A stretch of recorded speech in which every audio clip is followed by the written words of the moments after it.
All right, good morning, everybody. We're at the top of the hour, so we're here for this week's coffee break.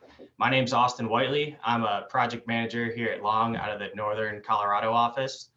I've been with Long for 5 years, transitioning into sales, so you should be seeing more of me on the future coffee breaks.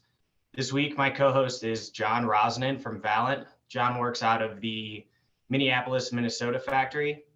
John's our go-to sales rep for any and everything related to Valent. He's extremely knowledgeable of the entire Valent product line. And this week, he is here to discuss air source heat pumps. John, take it away. All right. Thank you, Austin.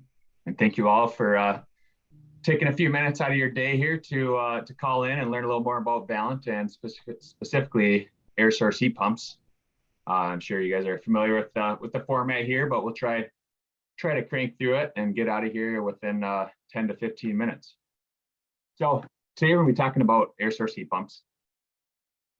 All around the country, we're starting to see a huge push for electrification, and that definitely seems to be a talking point out for you guys out there in the Colorado area.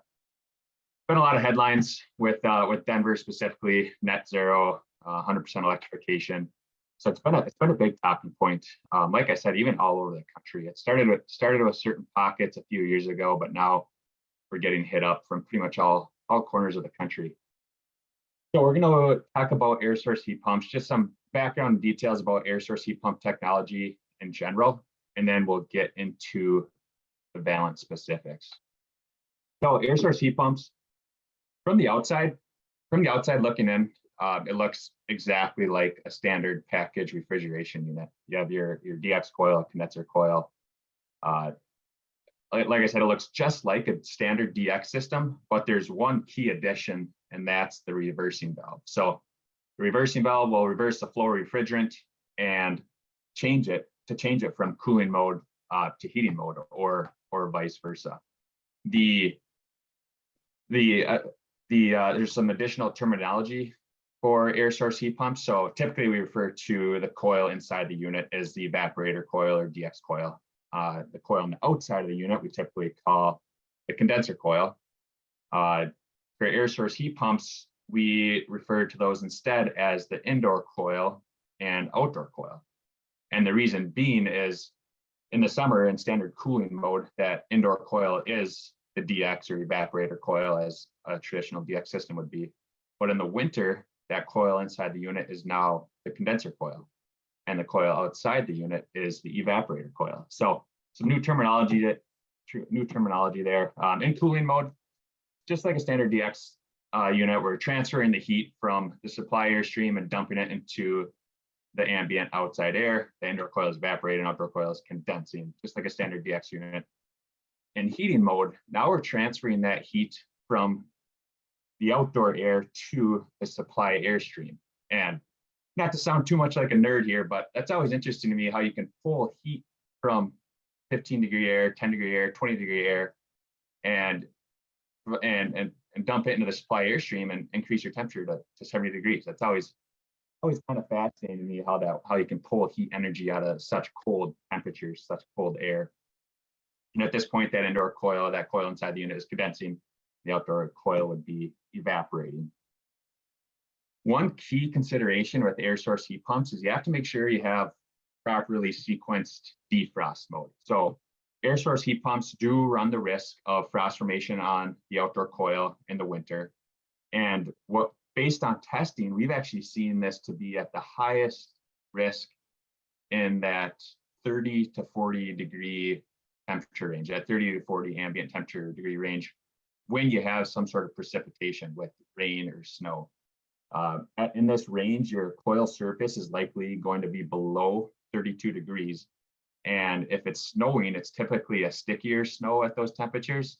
And that snow might stick to the coil and then cause some frost buildup. We actually run less of a risk of defrost below 30 degrees. And the reason being is that snow is drier at that point, and it's just going to bounce off. It's not going to really stick to the coil. So to prevent this, you'll need a proper defrost cycle. For defrost mode, your system is going to change. That reversing valve will flip, And your system's going to change from heating mode to cooling mode, so we can warm that outdoor coil enough to melt the frost. For defrost mode, in order to prevent dumping in cold air into your space, you'll either want your unit to be capable of recirculating air, so just run the unit in recirculation mode instead of 100% outdoor air mode, or you can have secondary heat.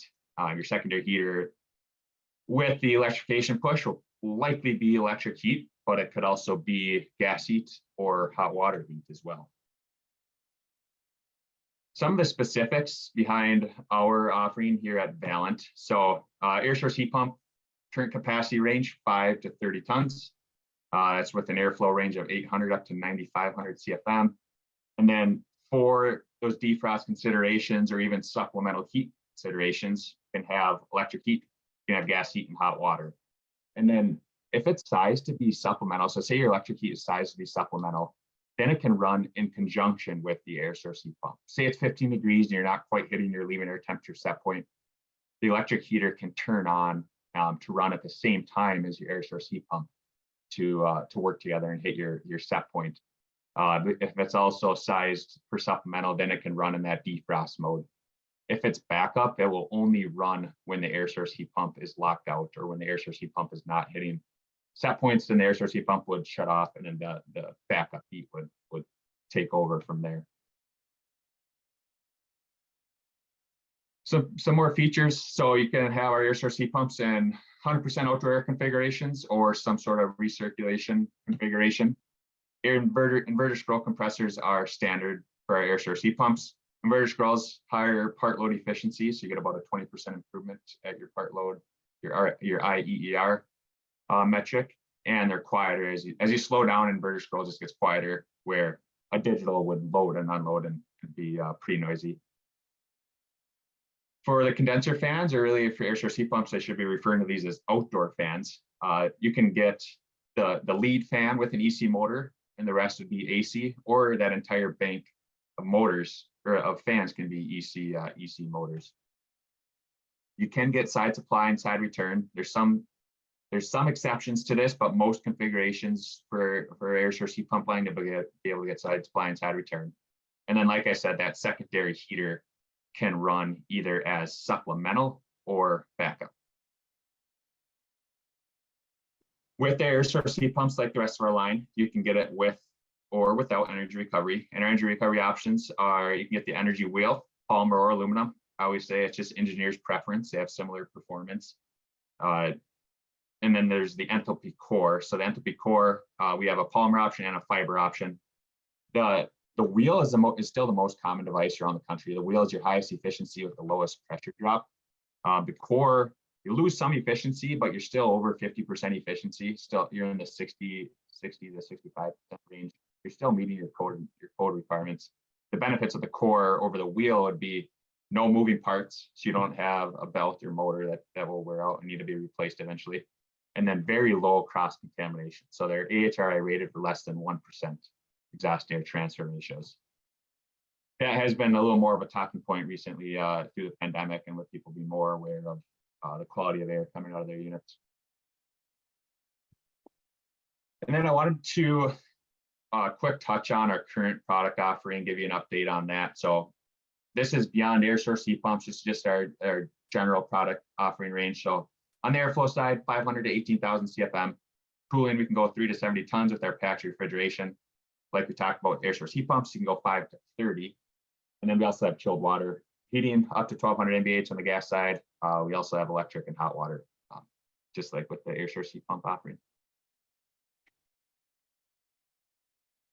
And then whenever we get the chance, I like to go over what we call our quality features, are basically our design decisions that are made for high outdoor air applications in mind. No one's going to tell you that they don't have quality features, but this is some of the proof points behind the design considerations we made, design selections, component selections, and why we made those. So start with the dampers, outdoor air dampers, recirc dampers. They're always going to be class 1A leakage dampers, unwanted leakage.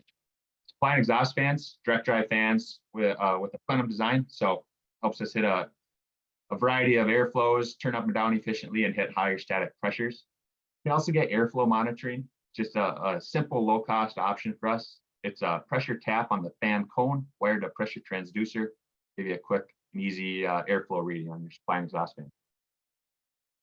If you have energy recovery wheels, it's always going to be sized for your full outdoor air load. We're not going to downsize the wheel and short circuit air around the wheel in normal operating conditions. We can add bypass, but that would only be used for economizer mode. For filters, MERV 8, MERV 13 available. Most of our configurations also have MERV 14 now. So ASHRAE is recommending up to MERV 13, at least up to MERV 13 for most applications. D-hump coil, this is our DM coil set. So if you're designing local jobs out there, you're probably not going to have reheat from what I've seen. So you're not worried about dehumidification. But we'll have a temperature sensor off the DX coil and control to that directly for the DX control.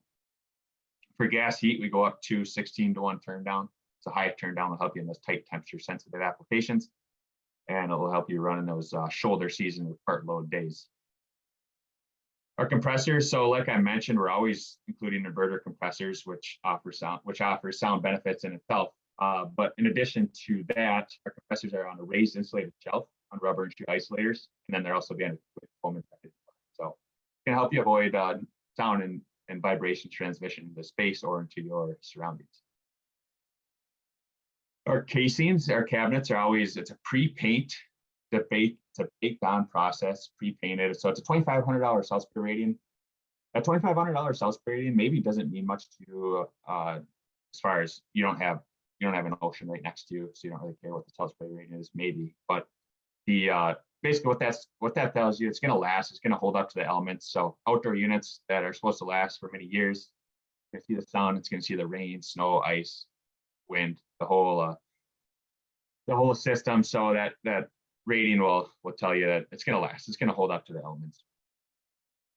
And then our condenser fans, low sound blade design is standard. It's modeled after the wing of an owl. We have some data sheets on our website and some videos if you want to go take a look. But the serrated blade edge, the trailing edge is serrated, so basically that breaks up the turbulence, and it's modeled after the wing of an owl. So the owls are found to be quietest flyers between owls, hawks, eagles. They ran some tests and found the owl was the quietest. So this blade was designed with that in mind.